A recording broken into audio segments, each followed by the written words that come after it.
Message ಬರುತ್ತೆ, WhatsApp ಬರುತ್ತೆ, ಅಥವಾ ಒಂದು ವಾಟ್ಸಪ್ ಕಾಲ್ ಬರುತ್ತೆ. ಒಂದು 10 ಸೆಕೆಂಡ್ಸ್ ವಾಟ್ಸಪ್ ಕಾಲ್ ರಿಸೀವ್ ಮಾಡಿದರೆ ಅಲ್ಲೆಲ್ಲ ಬ್ಯಾಂಕ್ ಫುಲ್ ಅಕೌಂಟ್ ಝೀರೋ ಆಗಿರುತ್ತೆ. ಸೊ ಈ ಥರ ಎಲ್ಲ ಸ್ಕ್ಯಾಮ್ ನಡೀತಿದೆ. ಅದೆಲ್ಲ ನಡೀತಿರೋದು ಡಾರ್ಕ್ ವೆಬ್ಬಿಂದನೇ. ಎಲ್ಲ ಹ್ಯಾಕರ್ಸ್ ಇರೋದು ಡಾರ್ಕ್ ವೆಬ್ಬಲ್ಲಿ. ಆ್ಯಂಡ್ ಅಲ್ಲಿ ಕಂಟೆಂಟ್ ವೈಸೂ ತುಂಬ ಕ್ರೂಯಲ್ ಕಂಟೆಂಟ್ ಇದೆ ಡಾರ್ಕ್ ವೆಬ್ಬಲ್ಲಿ. ಸೊ ಅದ್ರ ಬಗ್ಗೆ ಇಲ್ಲಿ ಒಂದು ಇನ್ಫಾರ್ಮೇಷನ್ ಕೊಡ್ತಿದ್ದೀವಿ. ಚಿತ್ರರಂಗದಿಂದ 2 ವರ್ಷ ಗ್ಯಾಪ್ ಆಗಿದ್ದು ಯಾಕೆ ಅಂದರೆ ಯೂಶ್ವಲಿ ಸಿನಿಮಾಗೆ ಬಂದಮೇಲೆ ಮತ್ತೆ ಎಜುಕೇಷನ್ ಕಾನ್ಸಂಟ್ರೇಟ್ ಮಾಡೋರು ತುಂಬ ವಿರಳ. ಸೊ ನಾನು ಲಾ ಮಾಡಬೇಕು ಅಂತ ಅನಿಸಿದ್ದು ಯಾಕೆ, ಬ್ರೇಕ್ ಯಾಕೆ ತೊಗೊಂಡ್ರು 2 ವರ್ಷ ಅನ್ನೋಂಥದ್ದು? 2018 ಬ್ರೇಕ್ ತೊಗೊಂಡು LLB ಕಂಪ್ಲೀಟ್ ಮಾಡಿ 2022 ಈ ಸಿನಿಮಾ ಫೈನಲ್ ಇಯರ್ ಇದ್ದಾಗ ಇದನ್ನು ಸೈನ್ ಮಾಡಿದ್ದು. ಆ್ಯಕ್ಚುಲಿ ಈಗೇನು ಇಂಡಸ್ಟ್ರಿ ಇದೆ ಅಂದರೆ, ನಾನು ಇಂಡಸ್ಟ್ರಿಲಿ ಮಾಡಿದ್ದೆಲ್ಲ ಫೀಮೇಲ್ ಸೆಂಟ್ರಿಕ್ ಸಿನಿಮಾ ಇರಲಿ, ಎಕ್ಸ್ಪೆರಿಮೆಂಟಲ್ ಜಾನರ್ ಸಿನಿಮಾ ಇರಲಿ, ಆ ಥರದ್ದೇ ಇದ್ವು. ಸೊ ಒಂದು ಸರ್ವೈವ್ ಆಗಬೇಕಂದ್ರೆ ಎಲ್ಲರಿಗೂ ಗೊತ್ತಿರೋದು ಕಮರ್ಷಿಯಲ್ ಹಿಟ್ ಬೇಕು. ಅಂಟಿಲ್ ಅನ್ಲೆಸ್ ನಿಮ್ಗೊಂದು ಕಮರ್ಷಿಯಲ್ ಹಿಟ್ ಸಿಗೋ ತನಕ ಅದೊಂದು ಅಷ್ಟೇ. ಸೊ ಕರಿಯರ್ ಸ್ವಲ್ಪ ಕಷ್ಟ. ಬಟ್ ಆ ಒಂದು ಕಾನ್ಸೆಪ್ಟ್ ಏನಿತ್ತು, ಆ ಒಂದು ನೋಷನ್ ಏನಿತ್ತು, ಈಗ ಕಂಪ್ಲೀಟಾಗಿ ಚೇಂಜ್ ಆಗಿದೆ. OTT ಒಂದು ನಾವು ಬ್ಲೆಸ್ಸಿಂಗ್ ಅಂತಲೂ ಹೇಳ್ಬೋದು, ಹಾಗೆ ಕರ್ಸ್ ಅಂತಲೂ ಹೇಳ್ಬೋದು. OTTಯಿಂದ ಸಿನಿಮಾ ಇಂಡಸ್ಟ್ರಿಗೆ ತುಂಬ ಅಫೆಕ್ಟು ಆಗ್ತಿದೆ. ಬಟ್ ಕ್ರಿಯೇಟಿವ್ ಸಿನಿಮಾ ಮೇಕರ್ಸಿಗೆ ಅದು ಬ್ಲೆಸ್ಸಿಂಗೇ ಹೇಳ್ಬೋದು. ಬಿಕಾಸ್ ಆಡಿಯನ್ಸ್ ಎಜುಕೇಟ್ ಆಗಿದ್ದಾರೆ. ಈಗ ಹೇಗೆ ಅಂದರೆ, ಒಂದು 60 ಇಯರ್ಸ್ ಹೀರೋ 16 ವರ್ಷದ ಹುಡುಗಿ ಜೊತೆ ಹೀರೋಯಿನ್ ಆಗಿ ಆ್ಯಕ್ಟ್ ಮಾಡೋಂಗಿಲ್ಲ. People will not take it.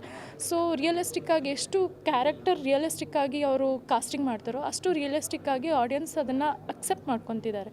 So ಆ ನಿಟ್ಟಿನಲ್ಲಿ ನೋಡೋಕೆ ಹೋದರೆ ಸ್ಟಾರ್ಸ್ಗಿಂತ ಆ್ಯಕ್ಟರ್ಸ್ನ ತುಂಬ ಇಷ್ಟಪಡ್ತಿದ್ದಾರೆ ಆಡಿಯನ್ಸ್. ಸೊ ಈಗ ಕಮ್ ಬ್ಯಾಕ್ ಮಾಡ್ತಿರೋದಕ್ಕೆ ಕಾರಣ ಎಜುಕೇಷನ್ ಒಂದು ರೀಸನ್. ಯಾಕಂದರೆ ನಾನು ತುಂಬ ಅರ್ಲಿ ಇಂಡಸ್ಟ್ರಿ ಬಂದೆ, ಎಜುಕೇಷನ್ ಕಂಪ್ಲೀಟ್ ಮಾಡಿರಲಿಲ್ಲ. ಸೊ ಒಂದು ಬ್ರೇಕ್ ತೊಗೊಂಡು ಇಂಡಸ್ಟ್ರಿಯಿಂದ ಸ್ವಲ್ಪ ಬೇಜಾರು ಮಾಡಿಕೊಂಡು ಸಿಕ್ಕಿರೋ ಆಫರ್, ಬಿಗ್ ಸ್ಟಾರ್ಸ್ ಜೊತೆ ಸಿಕ್ಕಿರೋ ಆಫರ್ ಲಾಸ್ಟ್ ಮೂಮೆಂಟ್ ಕೈ ಜಾರ್ತಿತ್ತು. ಸೊ ಅದೆಲ್ಲ ಸ್ವಲ್ಪ ಡಿಪ್ರೆಸ್ ಆಗಿ ಇಂಡಸ್ಟ್ರಿ ಬಿಟ್ಟು ಹೋಗಿದ್ದೆ. ಹೇಳೋಕ್ಕಾಗಲ್ಲ, but big stars only 3 cinemas ಕನ್ನಡದ ಬಿಗ್ ಸ್ಟಾರ್ಸ್ ಜೊತೆನೆ. So it's okay. ನೀವೇ ಹೇಳಿದಾಗೆ ಒಂದು ಕಮರ್ಷಿಯಲ್ ಹಿಟ್ ಆಗೋ ತನಕ ಇಂಡಸ್ಟ್ರಿಯಲ್ಲಿ ಸರ್ವೈವ್ ಆಗೋದು ಕಷ್ಟ ಅಂತ ಹೇಳಿದ್ರಿ.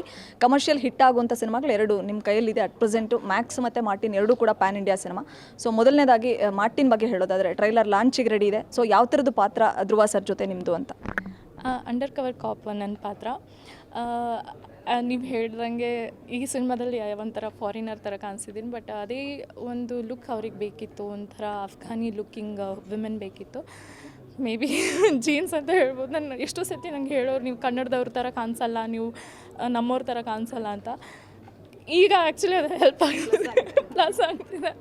ಸೊ ಅಲ್ಲಿ under cover cop, Afghani looking under cover cop. And Dhruva sir ಜೊತೆ ಒಬ್ವಿಯಸ್ಲಿ ಆ್ಯಕ್ಷನ್ ಪ್ಯಾಕ್ ಸಿನಿಮಾ ಇರೋದ್ರಿಂದ I am part of that ಒಂದು sequence. And it's a beautiful cinema. Action film ಲವರ್ಸ್ಗೆಲ್ಲರಿಗೂ ಒಂದು ಫೀಸ್ಟ್ ಅದು. ಗ್ಯಾರಂಟಿ ನ್ಯೂಸ್, ಸುದ್ದಿ ಖಚಿತ, ನ್ಯಾಯ ನಿಶ್ಚಿತ.